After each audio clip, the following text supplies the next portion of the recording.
Hello, beautiful people, and welcome to another episode of Coffee Chats. You guys are probably familiar with our names and faces by now, but my name is Kyra and Dawkins, and I am joined by the ever iconic, one of my favorite co-hosts. I'm Riley Vore. Woo! Hello, Riley. And Hi. today, so a couple of things. First of all, it is very, very warm where I am today. I don't know what happened. I feel as if 2023 was like, spring, who is she? We're bringing it all the way to summer temperatures, but also we'll have nostalgia for winter, and it'll Mhm. also be like 40 degrees colder the following week. At least that's what's happening in New York. How is it where you are? Yeah, for sure. The Midwest is very, very much the same right now. Yeah, it's all over the place. So, with that being said, even though the weather is kind of topsy turvy, we're here together going to have a very productive and exciting conversation. And so, we have two wonderful guests that we'll be bringing on, and we're going to be talking more specifically about something that's near and dear to my heart and to the hearts of Riley and our guests as well, is how to turn or to view your book as a passion project, because oftentimes, even when we're super excited about something, it could become a slog really Mhm. fast. So we're super excited to talk to our guests today about how to keep the creative process fun and an integral part of your life as well. So without further ado, drum roll please. Dun, dun, dun, dun. Hello. Hi Julie. Hi Lisa. Hello. Hi, so excited to be Welcome, here. welcome. So we're so excited to have you. So to get things started, would you two like to introduce yourselves before we launch into our first official question? So, Julie, why don't you go first? Well, I'm Julie Cordova, and I just wrote a book. I didn't just write it. I wrote a book called The Other Side of the Rainbow that was just published, uh, thanks to New Degree Press, in March. And the ebook is out there, yay! And so exciting, a 30-year trek to try and get here. Not the same book, but a book. And now I'm just so excited. I can't wait to hold the actual book in my hand and and have it there. That's the next step. I'm doing all these first. This is the first interview. This is wonderful. So, Yay, we're your first interview. We're so honored. yeah. Yay. So fun. That's awesome. And how about you, Lisa? Hello, Julie. That's so exciting. Your first interview. Yay. Glad to, glad to be here with you to be a part of that. My name is Lisa DeAngelis. I just am publishing. I'm in the same flow of the process as Julie, and my book is a nonfiction book called Embracing the Unknown, Exploring the Pathways to Change. And it's an invitational exploration of what it really means to change and to approach the process of navigating personal change with a more mindful and intentional approach. And yeah, it's been a really incredible journey. And one of the exciting things about it is this topic of passion. So I'm so excited to be here to talk about this idea of what we're passionate about, passion projects, and how we can bring those to life. Yes. Well, on that particular note, both have done an excellent job of sort of framing our topic for today, which is really entering into passion and pressing into the book process from the place of passion. I mean, Julie, you were mentioning how you wanted to do something like this for the past 30 years. And Lisa, you talked about how since your book involves change, change is often motivated by passion in order for those things to really be catalyzed in life. So tying books to like your particular passion, when was the moment where you knew you wanted to write a book? Why don't you kick us off, Julie? So I have to thank my fifth grade teacher, Miss Casey, for that. We had read Where the Red Fern Grows, and the book moved me and made me cry like it's done so many people that I've talked to. And I couldn't stop talking about it. And I even stayed after school so I could help her clean the room just so I could keep talking about it. And she told me that she knew that one day I would write a book. And I'm like, what? I can't write a book. And she was like, no, you're a storyteller. I can tell you have this passion. You have this, you have an ability towards speech, not right now, but at the moment when I was in 5th grade, I did. She was able to tell me that. And I was shocked that like you could grow up and write books. And it just kind of dawned on me that that's what people did. And that was like an actual job that people had. And I ran all the way home to tell my mom I was going to write books when I grew up. And bless her heart, we're a blue collar family, right? So she's like, oh, no, people like us don't write books, honey. No, you're going to be a teacher or a nurse. So, of course, I was young and just coming into my own. So I believed her. So first I became a medical assistant on my way to get my nursing degree and realized I really didn't like that. And then I became a teacher. So, and that was just kind of the natural thing. But in the back of my mind, I still wanted to be that writer. And I was always writing and then, and always trying to finish a novel and submitting them. And then finally got one picked up. It was just, and it finally happened. And now this is what I do. I don't teach and I'm not a nurse anymore. I just write. So yay. Yay! It was truly a passion that's been like, for a long, like since childhood. That's incredible. Since childhood, I wasn't going to give up on it. I tried, but I just couldn't do, and I think that's what happens with a passion. It does not let you go. So no matter how many times I thought, oh no, I'm not going to do this. I'm never going to be able to do it. The characters would talk to me, wake me up in the middle of the night, and I would have to tell their stories. So I just kept going. Yeah. What about for you, Lisa? It seems like passion coincides a lot with your book's actual topic as well. Yes, you're correct. And it's funny when I read this question, I thought, okay, the moment I knew I wanted to write a book was different than the moment I knew I wanted to write the book. Because wanting to end up with a book is one thing. And I knew that a long time ago. I grew up as a voracious reader. And in the summer, we would go to the library every week and I would just come home with a huge stack of books and I would work my way through them really quickly and couldn't wait to get into the next story and into the next thing. So writing has always been something, and reading has always been something that's been really important to me. And I always had that little seed thinking, yeah, I want to do that. I want to do that. But it was sort of always, I don't exactly know what I want to write a book about. How do I want to do this? And then, of course, how do you even begin writing a book? So more recently was the moment that I knew I actually was ready to write the book. And I still was confronted with a little bit of this question of, okay, so how do I do that? And it was a really fun and interesting process to watch it all unfold because I did have this sense of the passion and knew now, older and, a little bit more advanced in my life, what I wanted to write about. And then it became a question of really getting behind what it meant to write a book and how to even approach that process. And that was definitely a journey I was unprepared for.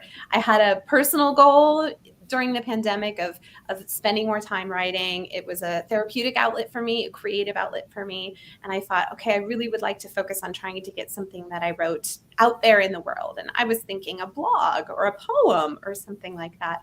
And here I am with a book. So that's a layered question for me, just because I've known for a long time I wanted to write a book, but actually writing a book was a different level of commitment that happened a little bit later on. And I'm grateful that I was willing to say yes. And I think that's one of the interesting things about our passions is we can be really passionate about something, but actually choosing to say yes, choosing to move forward with something really enables us to step into a whole new layer of what it means to bring that passion to life.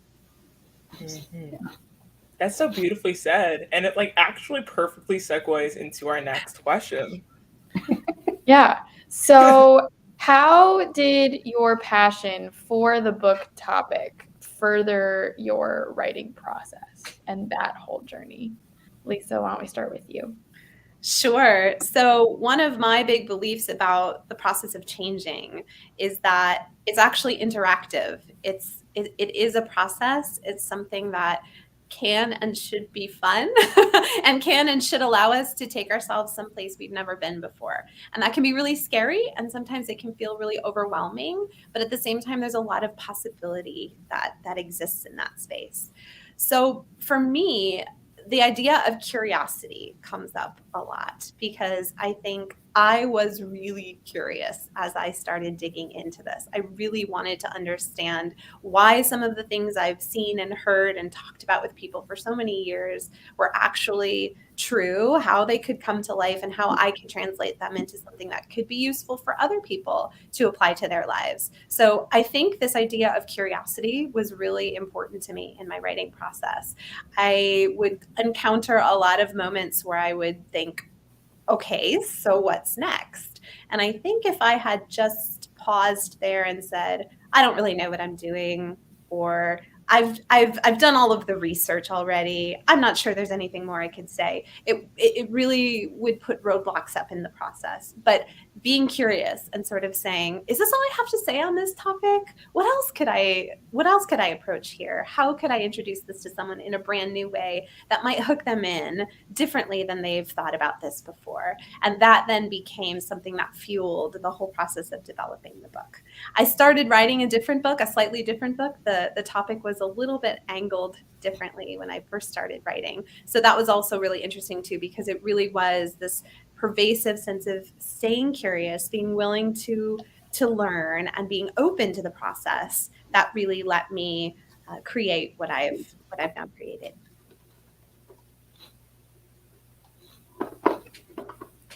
That's a very helpful way of framing it. I guess following curiosity, and curiosity naturally leads into passion, because it's hard to be curious about something you don't care about at all. So Exactly. I think that's a good way of framing things. Exactly. It's sort of the positive snowball effect. People use the term snowball effect sort of in a negative way sometimes, that things just sort of pick up and get out of control. But I think it's the other side of the snowball effect, the one that sort of turns into, I don't know, explodes into a rainbow instead of a big snowball that rolls down a hill and plops at the bottom. Mm-hmm. And I'm super curious to hear your answer to this question, Julie, because I know that you've wanted to write a novel and the characters have been probably a part of you for a while, but did it take a while for you to settle on your final novel that you would write, or did you know the characters for a while? I'm curious about how that came to fruition. Well, each one of the main characters in all the books that I've written kind of introduced themselves to me first. And then I was a pantser, so I would start writing their stories and I'd meet all the other people in their lives. And when I talk like this, sometimes I know I sound schizophrenic, but it really do become real people in my life. And Kyra McCloskey showed up I can't remember exactly how, but she just showed up. I wanted to write the story called Brotherly Love about the brother who found, is trying to figure out who killed his sister. A serial killer book. And her character was very strong and really strong. And she just kind of took over the book. And she had a very complex backstory and could really relate to him because she had solved her brother's murder and it kept popping up. And she had a very complicated home life. And so to try and stop writing so much of her backstory into the stories, I decided I'm just going to write her complicated family into a story. And so that became another book. And so I was writing that. And then the story of her solving her brother's murder kept overtaking that book. And I met with a book coach and he's like, you really want to write about how she solved her brother's murder. And so I started writing that book, and that that was originally Auntie M was the name of that book. And it became The Other Side of the Rainbow.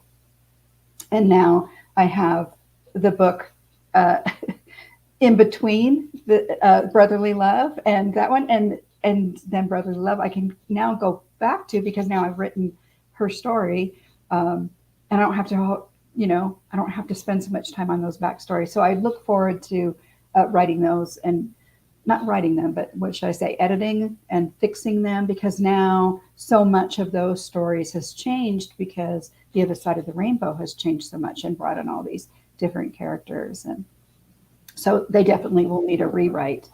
And, but yeah, they become friends and they just want to tell their story. And I think to keep the passion alive, and they all want their story told. So I schedule time with each one of the different characters. So right now, the character I'm most interested in telling the story about is a young girl, Philomena, and the book's called Philomena's Body. And her story began when I saw a woman, must have been about 65, dressed really rugged, like in t-shirts and jeans, and just she was out there skateboarding, and just, I was just fascinated by her. I'm like, she is a story. And so it started off as a short story called The Skateboarding Grandma. And this young woman in her life kind of took over the story. So now it's her book. Wow. I'm enjoying it. Needless to say, it sounds like that your world building, and particularly like the way in which your characters are connected, is going to play a huge part in like driving the passion for not just the book that you've written now, but the books that you'll continue to write around this initial publishing venture. Which, I mean, again, going back to what Lisa was saying, you really have to care. Like, in order to follow curiosity, you have to be passionate in what you're curious about. And it seems to be the case with you and the development of your characters. And you obviously are following curiosity, like even in the example that you just gave with the grandma. Like, you were like, this is a story. Yeah, what choices led this woman to be a skateboarder and to, at her age, and here I am always trying to find a passion so that I will go out and exercise. And she just looked, she looked incredible, and just such an interesting character. I just needed to write her into a story. I just had to. I do have a quick follow-up question before Riley takes it away with the next one. But my quick follow-up question is, you both actually talked a little bit about structure. Julie, you explicitly said that you were a pantser. And Lisa, you're talking about like following curiosity in your process. So do you think that passion, do you think that it's important for your passion to have structure? And if so, how did you create aspects of that structure in your writing process? And we could start with Lisa on this one. That's a really interesting question. Yes, I do think this idea of structure is really important. I think where I could really dig into the intersection of passion and structure to create a product for me really was how to talk about things people know about in a completely new way. Unlike a fiction writer, I'm not world building per se, but I am creating an entirely different landscape for how something is introduced. And I think that's the beauty and the novelty of what this art form does, because it allows the author to exercise their creative side no matter what genre they're writing in. So for me, those things intersected when I was really able to kind of dig in and find new and creative and interesting ways to express something that people might have heard about before. And just to give you an example, in a chapter I have about the tools we need to help us in the process of changing, I found some really fascinating research on ants. And I thought, oh gosh, that is so interesting. And it was a study that talked about resiliency in ant colonies after a disruption. And I thought, oh gosh, well, we have disruptions in our lives. Like, can we learn something by looking at and yes, absolutely. It was fascinating to think, what do these ants do when disruption happens in their life? How can we actually learn from that, from something that these creatures do in the natural world? And so many people that have come across that part of my book have gone, oh, that was so cool. It's so interesting. I never would have connected the idea of resiliency to ant colonies. And that's kind of the way I wanted to build and wind in the story aspect of telling a nonfiction line of structure, because I think it gives it just a little bit more energy and adding in a little dose of the unexpected. And that's what I hope people can take away, is not feeling like they're rereading something they know, but really diving into a way to view something that's completely new. Beautifully said. Very compelling. Yes. And for me, I realized that being a pantser was a problem because my characters kept taking my stories where I didn't want them to go. And I would write myself into a corner. I was like, if I'm ever going to write an actual book, like finish it and have it make sense for the reader, I am going to have to rein in these characters because they do come to life, and just like life, they're messy, right? So I needed to learn how to plot. So I tried just outlining, and it really just didn't work for me. So then there's, pantsing, plotting, and then planting, which is you're doing some planning with some pantsing in there, and with the freedom, I should say, to just run with it. But it took me a little while to learn what plan would work for me and not confine me, but to give me perimeters that I could really run with. And that has changed my ability to finish stories and write books that don't fall apart, and write books that other people really want to read and I want to read, So I'm now a planter, completely committed to that. And I try and get pantsers to come on board. This is fun. We can do this. So I even teach a course called Planning Your Novel. And it is so important to do some of that planning and to put those perimeters in place. So when the characters introduce, they want to run off and do crazy things, you can either rein them back in or explore and see what would happen if that, how would that change the story, and then plan for that new thing that comes of, that came in, that disruption. Thank you very much, Lisa. And, be like the ant colony and go around it. It's like, okay, my characters want to do that. That's okay. But as long as they understand, we're going to come back around here, and this is still going to be the ending. And sometimes they're just not going to play with your ending. And that first book of Carol McCloskey's Brotherly Love, I kept trying to change the ending, and it didn't matter which angle I came at it. In a particular character was going to die. It didn't matter. And I'm like, okay, that's it. It's going to happen. It's just, I tried it. No matter what I did, that's how the book was going to end. So that's how the book was going to end. And so I stopped fighting it, and it worked. It's like, okay, see what happens. Now with all the new changes that I'm going to have to put into that book, we'll see if that's still the ending, but I suspect it will be that way. Spoiler alert! Dun, dun, dun. Yeah. It's okay though. But in my book, there's someone is dying in my book. It just if I can add one more thing, I just find that so fascinating that we had almost opposite approaches. I was sort of kind of trying to go broader. You were trying to rein it in.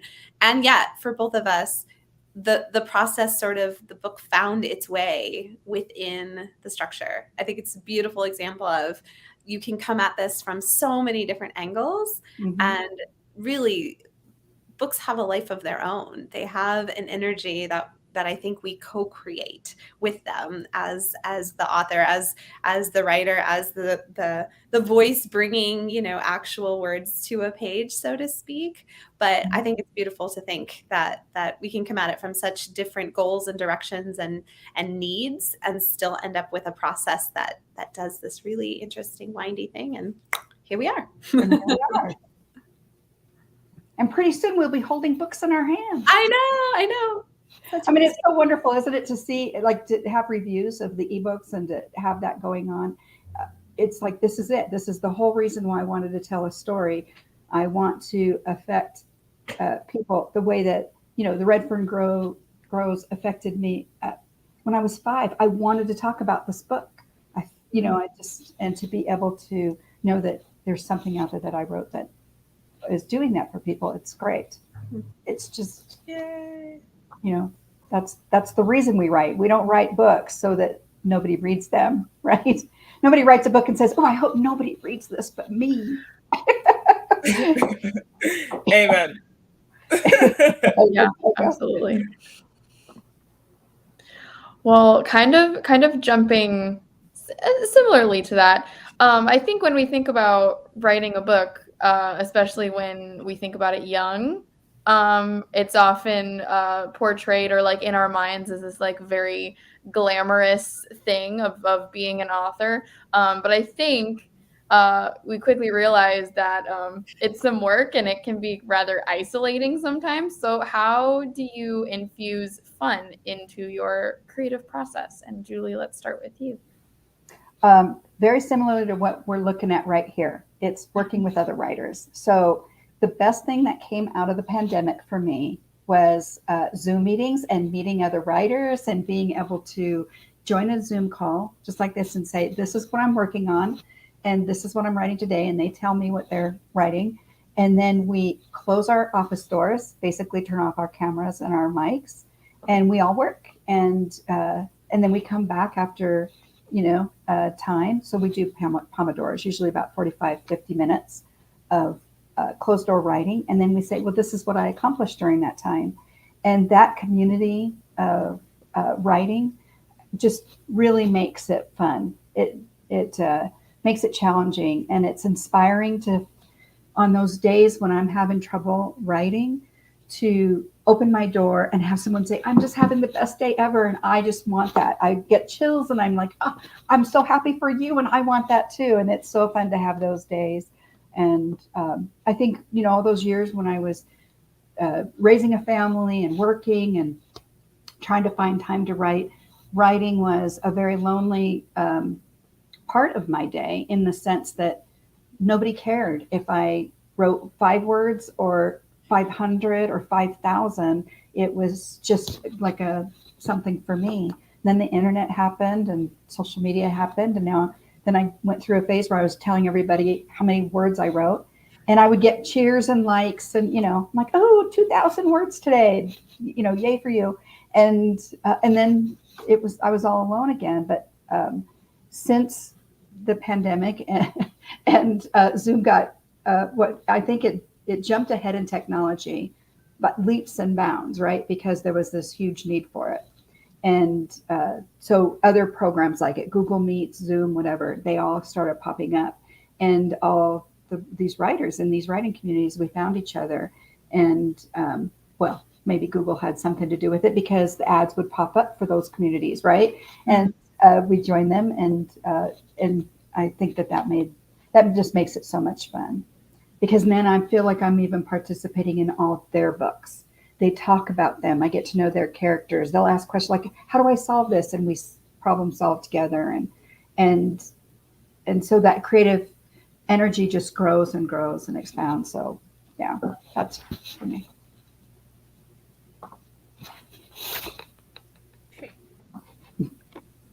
That's so fun, Julie. That sounds really great. I think for me, it was writing a nonfiction book. There's a lot of research that I'm directly using. I know that a lot of fiction authors research different topics that their book lives in the world of, just so they can be really accurate about how that works. But my research was really different, because I was using it to substantiate ideas or really look at different things. And sometimes that is not the most glamorous topic to be delving into. So I tried to have a little fun with the organizational side. I'm a big old school writing person. I love writing with pen or pencil and paper. And so I have 1 million Post-its, approximately 1 million, of different colors. And I did a lot of fun color coding and rearranging and playing with them as I was thinking about different structures and outlines and things like that. And that really let me sort of visually jump into a different way. So I didn't feel like I was so over-focused on just computer screen, keyboard, that whole situation. I also had to really reframe my writing blocks. And Julie, I don't know what kind of a writer you are, but one of the most useful things about this writing process was having them help us self-identify what kind of writers we are.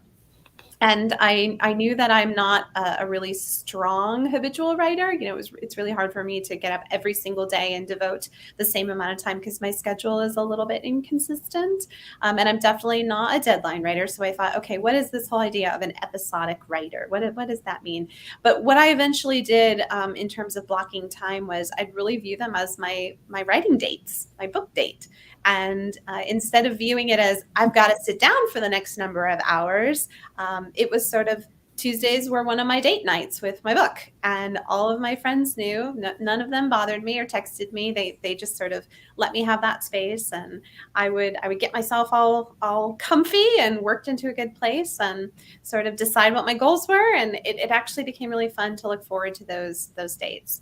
You know, the dates that ended up going 8-9 hours were a little bit more intense, you know, when I was working on something really big. But it eventually got to the point where I really didn't want to stop writing because I had so much more to say. It was like all of a sudden, all of it was there. And it became fun to view it as like I couldn't wait for the next date that I had to sit down and figure out what was going to come next, rather than viewing it as, oh no, I have to sit down and start writing again. It just really gave it, that reframing gave it a bit of a different energy. I also think really kind of scouring my own life and the lives of my friends, family, and others that I was talking to really helped me be a little bit more creative about how I was pulling in humor and some fun stories into a relatively, I don't want to say it's overly serious, but, you know, a real topic. And change isn't necessarily something that's always positively viewed by people. So I really wanted to infuse some different aspects of, like I said, humor, stories, and really get down to the vulnerability of who we are as people. And so then that became really fun to figure out which stories I could tell that would really help both tell my story, but also get across the point I was trying to make. So it became a little bit of sleuthing, and that whole process was really fun to try and figure out what helps connect all of the dots. That's beautifully said. What's funny, before we transition into a question we actually have from the audience, just wanted to say that both of you have touched on, like, you know, the differences between being a plotter, a pantser, and a planter. And Lisa, you were talking about the difference between being habitual, deadline, or episodic. It's funny because I identify as an episodic planter. So both of the things you guys have said, I'm like, this speaks to me as a writer. I know that. Riley, aren't you also like a planter? I'm a big deadline planster. Yep. Big deadline writer. Yeah, for sure. Which is not always great. I think that speaks to my procrastination from my school days, but you know, works differently for different people. Different strokes for different folks. But Exactly. Speaking of different strokes and different folks, we've actually had a number of like engagement pieces throughout this entire time. So Mage is here. Hi, Mage. So first of all, Mage said hello. And then also we have somebody named Lynn Epstein who shouted out one of Lisa's quotes saying the positive snowball effect equals following curiosity. So that's awesome. Thank you, Lynn. Mage also mentioned, so we were talking about curiosity, and then Save the Cat is like a well-known fictional structure used, so kind of a play on words there. And then sort of using the language that Lisa was talking about in terms of going on a date with your book. Mage was talking about how they create creative spaces to go on a date with their inner child. But the question that Mage has dropped inside of the chat is, and this kind of goes inside with, again, passion and how passion can align with purpose. So do you feel that now that you are writing, this was always a part of your soul mission? Like, do you feel like this was always something that you were meant to do? Did you feel that sense of alignment as you were writing? And I've actually lost track of whose turn it is. I think it's Lisa's. This is a great question. I would definitely have to answer yes. I think it definitely has always felt like something it was inevitably going to happen. I didn't know how, I didn't know when, and I didn't exactly know what that was going to look like. But I think there is a level of just trusting that all of the experiences we bring and build into our lives add up to something. And when we're in a moment, it's really hard to see the bigger picture. You know, this whole idea, it's hard to see the forest through the trees. But I've found it really an important thing to utilize this idea of a perspective shift, to really say, okay, I may not understand what this exact moment is about sitting here for 8 hours finishing a chapter on this topic, and I don't know how it's going to fit into the whole story. But I do think there's usually something sort of bigger and broader at play that really helps drive our sense of passion. I've recently, in the last few years, stopped asking people when I meet them, what do you do? And I usually actually ask them, what are you passionate about? Or what are you most passionate about right now at this point in your life? Because I've found that people are so much more fluid than we give ourselves credit for. And I like to celebrate the fact that we can have different passions arising at any moments. And I think following them is really what the journey of someone's life is about. So that was a little circuitous, but I think for me, my answer is yes, because I think it's about following where you're called, where you're pulled, and what those little, sometimes quiet, sometimes loud inner voices are telling you, and allowing it to see what happens next.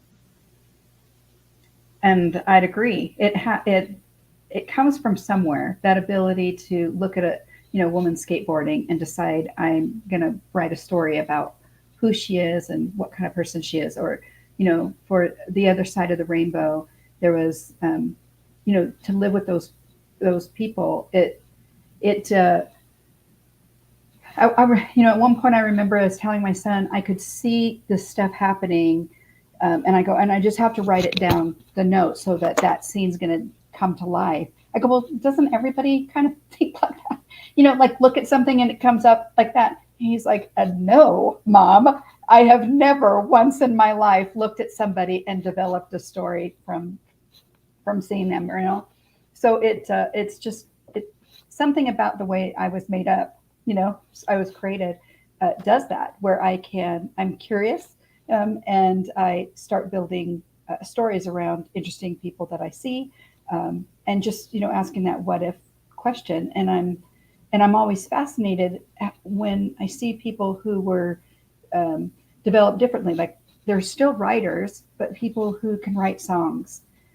The song lyrics, it just amazes me. I would think that if you're good with words, you could just write anything, and that's really not true. Like I don't think I could write song lyrics. It's not the way that I was wired. It's not the way my soul was intended to use words.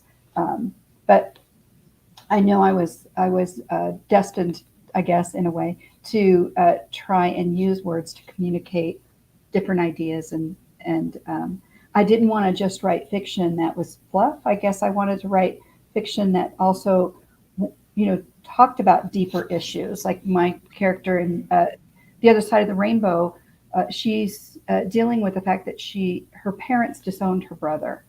And how does that happen? How do you love someone so much and then disown them because you don't like the way that they're living, right? And it really tore her family apart. And then after his death, she's forced to go home and, of course, deal with the family and have those discussions. Like, how could you do that to him? And why would you, why did you teach me to love, and that Jesus loves everyone and God loves, and then you just, could say you don't want anything to do with them anymore? And those tough discussions then happen, in the safety of a fictional world with fictional people, and not trying to do like nonfiction work. But I think the nonfiction books that come out where people, the memoirs, I'm fascinated by people who can write memoirs. Because I'm like, really? You want to put all your stuff out there? Wow, not me. I want to talk about those hard things in a fictional world. But I love reading, memoirs and biographies and, nonfiction books and all that. Right. But that's just not as a passion. That's not in me as much as fiction. So writing fictional novels, short stories, and I do like poetry, but still not to the point of like lyrical. So right. I mean, and for both of you, it sounds like there was that profound sense of like pull or calling towards this particular project and this particular means of exploring the topic like ultimately, Lisa, you went with a slightly different angle than what you originally started with. And then in your case, Julie, you knew that you wanted to grapple with, I guess, real world issues within the safety of a fictional space. So in a way, it was a part of both of your soul missions. In a way, it depends on like how you're most comfortable framing it.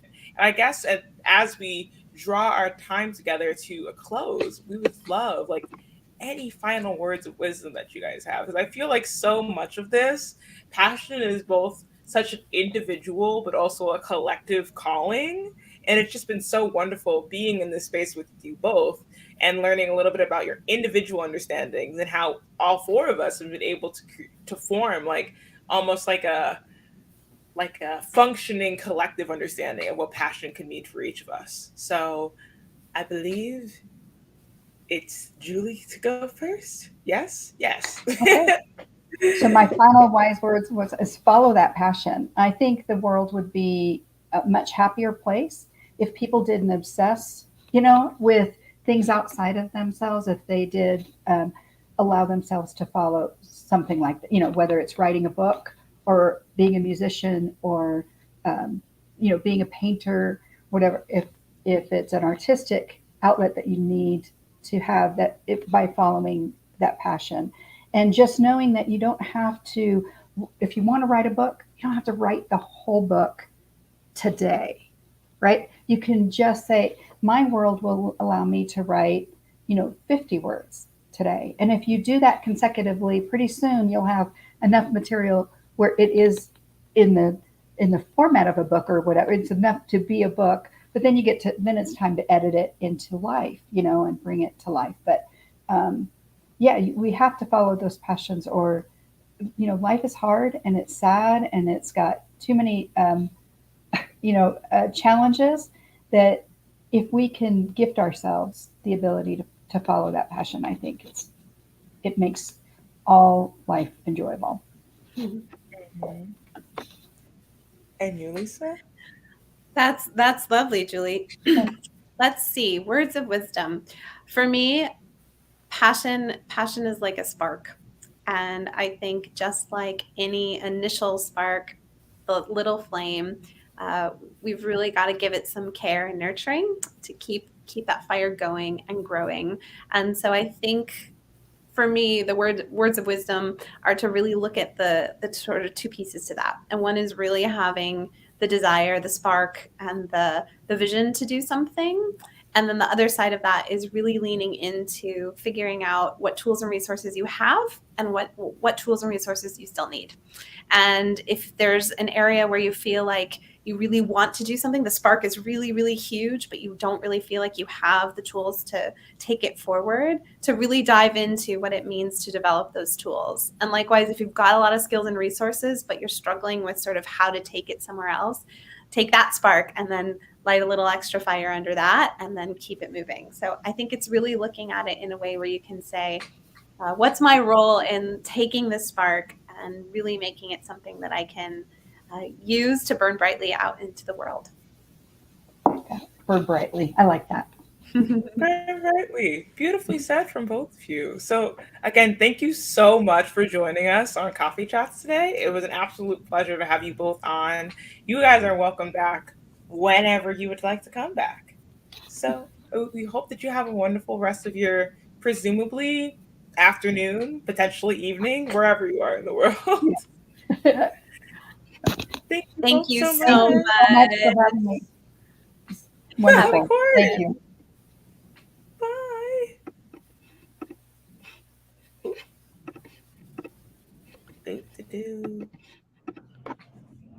Well, hello, beautiful people. Thank you so much for joining us on For Coffee Chats today. It was a lot of fun. And I don't know, there's something about actually talking about passion that makes me feel even more passionate. Maybe that's super cliche. But with all that being said, if you guys have any topics that you would like to see or people that you would like to talk, like for us to talk to, don't hesitate to drop them in the comments below. And we do check them and we will do our best to incorporate them. Another thing too is if you would like to connect with us on social media, Ooh, where'd that ticker go? So you could find us on Instagram. So my handle is at Kyra Ann Writes. Riley's handle is also in the description below, but isn't it Riley M. Vore? Yes. At Riley M. Vore? Yeah. Yep. So don't hesitate to reach out to us there. We, again, love Coffee Chat as a space. And if you have enjoyed this particular venue of discussion and discourse, do not hesitate to like this video and subscribe, because we are so close to 1,000 subscribers, which is a big milestone for us. So again, thank you so much for joining. You all are incredible. Our guests today were incredible, and we wish you all of the best. Until next time, we hope that you're enjoying your beverage of choice. Bye, beautiful people. Bye, everyone.